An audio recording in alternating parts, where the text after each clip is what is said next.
जय हिंद। उम्मीद है आप सभी लोग अच्छे होंगे। इस वीडियो में बात करेंगे इजराइल हमास जंग के बारे में। और मुख्य रूप से इस वीडियो में हम बात करेंगे कि इजराइल हमास का जो जंग चल रहा है इसमें कौन सा देश किसके साथ है।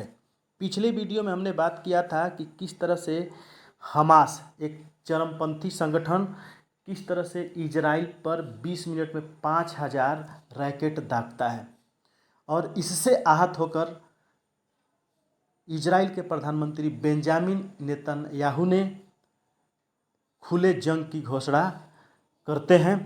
और सबसे पहले इन चीज़ों को समझने से पहले हमको समझना पड़ेगा इजराइल के मैप के बारे में। तो इजराइल के मैप के बारे में एक बार हम समझते हैं। ये देखिए, ये इजराइल है और इजराइल में आप देखते हैं ये इजराइल है और ये वेस्ट बैंक है और ये गाज़ा पट्टी है। तो गाज़ा पट्टी के हिस्सों पर ही मुख्य रूप से हमास का कब्जा है। यह सबसे विश्व का सबसे सघन क्षेत्र है। यहाँ पे बहुत ज़्यादा जनसंख्या निवास करती है।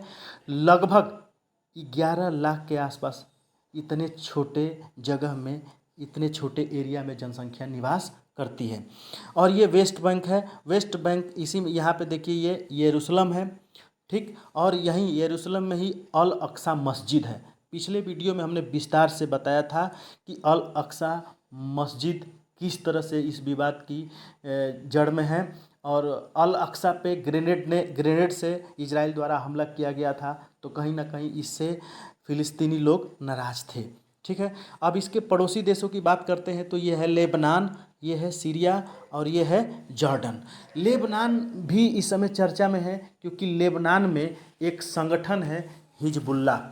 हिजबुल्ला जो संगठन है यह जो है शिया एक संगठन है, ठीक।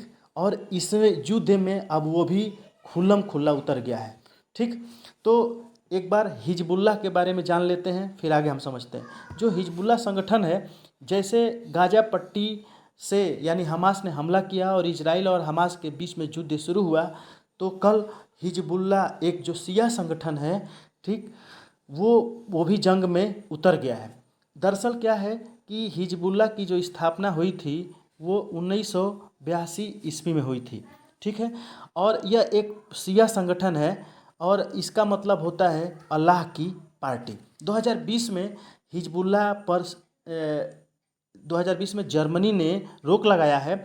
और दरअसल इसकी कहानी ये है कि 1943 में यानी 1943 में लेबनान में होता था क्या कि एक समझौता हुआ जिसमें सुन्नी एक तरह से पीएम होंगे, स्पीकर के तौर पे शिया होंगे और वहाँ का राष्ट्रपति ईसाई होगा। यह समझौता चल रहा था लेबनान में, ठीक है।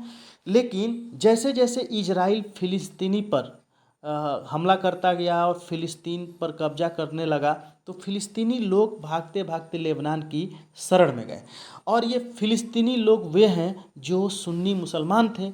और देखते देखते लेबनान में 1975 के आसपास सुन्नी लोगों की संख्या ज़्यादा बढ़ गई और सुन्नी लोगों की संख्या ज़्यादा बढ़ गई तो कहीं ना कहीं शिया जो लोग थे वो डरे सहमे रहने लगे। तो वो अपने हितों की सुरक्षा करने के लिए शिया संगठन का निर्माण किए। और यहीं से एक तरह से देखा जाए तो 1975 में गृह युद्ध लग गया, लेकिन हिजबुल्ला का भी निर्माण नहीं हुआ। हिजबुल्ला बाद में शिया संगठित होकर के हिजबुल्ला 1982 में एक तरह से संगठन बनाए। और एक तरह से देखा जाए तो 2011 में जो सीरिया में गृह युद्ध लगा था उसमें भी हिजबुल्ला का बड़ा योगदान था। और कल जो है इस लड़ाई में पूरी तरह से हिजबुल्ला उतर गया है। तो आगे देखते हैं, थोड़ा सा और हम समझते हैं कि कौन सा देश किसके साथ है, ठीक है। तो देखिए, अगर हम बात करते हैं, ठीक, तो ये आप मैप देख लीजिए। इस मैप पे अगर हम बात करते हैं तो देखिए ये जो ईरान है, ईरान यानी ये फोकस करता हूँ, ये जो ईरान है, ईरान जो है कहते हैं ना कि कुछ लोग आग लगा करके तमाशा देखते हैं, तो वहीं ईरान है। ईरान का इसमें योगदान ये है कि यह गाज़ा पट्टी को, यह हमास को एक तरह से सपोर्ट करता है, फाइनेंस करता है, पैसा देता है, हथियार देता है। और तो और इसमें जो, ठीक, कतर एक देश है, ये देखिए, ये कतर एक देश है, ये कतर एक देश है। तो कतर जो होता है, यह देखने में तो बहुत छोटा देश है, ये देखिए बहुत छोटा देश है देखने में कतर। कतर बहुत छोटा देश है, लेकिन दरअसल क्या है कि यहाँ पे पेट्रोलियम का उत्पादन ज़्यादा होता है।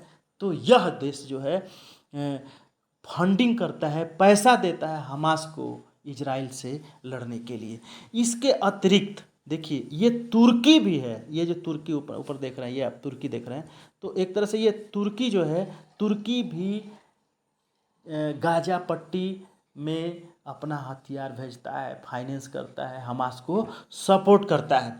तो इजराइल एक ऐसा देश है जो सीरिया, एक तरह से देखा जाए तो तुर्की, कतर, ईरान और लेबनान, इन सब दुश्मन देशों से परेशान है, घिरा हुआ है। लेकिन अब आप जानना चाहेंगे कि इस लड़ाई में भारत जो है किसके साथ है। तो भारत पूरी तरह से किसके साथ है? इजराइल के साथ, पूरी तरह से इजराइल के साथ है भारत देश। भारत देश इसलिए भी इजराइल के साथ है क्योंकि किसी भी मौके पर जब भी भारत ने सहायता मांगी है किसी तरह से, हथियार से लेकर के नैतिक सपोर्ट किसी तरह से, तो इजराइल ने भारत का सपोर्ट किया है। और हमारे पीएम ने, हमारे प्रधानमंत्री जी ने खुल्लम खुल्ला इजराइल का सपोर्ट करने की बात की है। अब अमेरिका देश की बात करते हैं। तो अमेरिका एक ऐसा देश है जो कभी भी, अमेरिका एक ऐसा देश है जो कभी भी किसी का ऐसे सपोर्ट नहीं करता है। दरअसल इस समय इजराइल के साथ वो इसलिए है क्योंकि ईरान से उसके मतभेद चल रहे हैं और आने वाले समय में अमेरिका में राष्ट्रपति चुनाव है और ईरान की गतिविधियों से अमेरिका की जनता नाराज़ रहती है। तो जनता का सपोर्ट पाने के लिए वैसे ही वहाँ के राष्ट्रपति जो बाइडेन यानी कहीं ना कहीं इजराइल के साथ रहेंगे। अब देखिए एक पेपर कटिंग है, इसकी भी एनालिसिस कर लेते हैं। तो इस एनालिसिस का लब्बो-लुबाब यही है कि कौन सा देश किसके साथ है। तो नॉर्मली देख रहे हैं कि जो भी फंडिंग होती है वो गाजा पट्टी की हिम्मत ऐसे इसलिए हो गई क्योंकि कहीं ना कहीं उसको लगता है कि तुर्की, ईरान, कतर, लेबनान, ये सब देश हमारे साथ हैं और कहीं ना कहीं मुस्लिम देशों का सपोर्ट मिलेगा। लेकिन भारत ने स्टैंड अपना क्लियर कर दिया है और साथ साथ अमेरिका ने भी अपना स्टैंड क्लियर कर लिया है। और इजराइल वैसे देश है कि वैसे ही बहुत शक्तिशाली देश है जहाँ की सेना बहुत मजबूत मानी जाती है, जहाँ की सैन्य ताकत बहुत अधिक है। ठीक है, और कहीं ना कहीं यह एक पूरी पूरी तरह से ध्रुवों में बटेगा देश। कहीं इधर एक तरह से देखा जाए भारत की कूटनीति की बात किया जाए यानी विदेश संबंध की बात किया जाए तो भारत इधर कहीं ना कहीं अरब के देश थे यानी सऊदी अरब, यूएई, कुवैत, ईरान, इराक, इन सबसे संबंध बनाने की कोशिश कर रहा था। तो इजराइल का जब ये साथ देता है तो कहीं ना कहीं इस पर असर पड़ेगा। ठीक, तो मैंने एक बार आपको इसमें देखिए सबसे बड़ी चीज़ है कि अहम रोल रहेगा, हिजबुल्लाह का अहम रोल रहेगा। इसके लड़ाके बहुत ख़तरनाक माने जाते हैं। तो गाजा स्ट्रिप और ये एक तरह से देखा जाए कि हिजबुल्लाह, ये सब इन देशों की मदद से, ईरान से, तुर्की से, कुवैत से, और एक तरह से कहीं किसी न किसी रूप में शार्ट रूप से अगर सऊदी अरब की बात किया जाए तो भी कुछ न कुछ, वैसे तो खुल्लम खुल्ला सपोर्ट नहीं करता है लेकिन झुकाव, पोलराइजेशन एक तरह से गाजा पट्टी हमास के साथ रहेगा। तो धीरे धीरे ये खूनी जंग होती चली जा रही है। देखते हैं कि विश्व स्तर पे इंटरनेशनल रिलेशन में यानी अंतर्राष्ट्रीय संबंधों में इसका क्या असर पड़ता है। आप लगातार देखते रहिए, चर्चा में है ये। तो अंतर्राष्ट्रीय संबंध जो जीएस पेपर 2 मेंस में है उससे क्वेश्चंस आने की संभावना बनती है। ठीक, तो ये उम्मीद है कि ये वीडियो आपके लिए लाभकारी सिद्ध होगा और लाभकारी सिद्ध है तो आप वीडियो को लाइक कीजिएगा, अपने दोस्तों के बीच में शेयर कीजिएगा और अभी तक चैनल को सब्सक्राइब न किए हो तो सब्सक्राइब कर दीजिएगा। इन्हीं सब बिंदुओं के साथ मेरे साथ अब तक वीडियो में बने रहने के लिए आप सभी का बहुत बहुत आभार, धन्यवाद।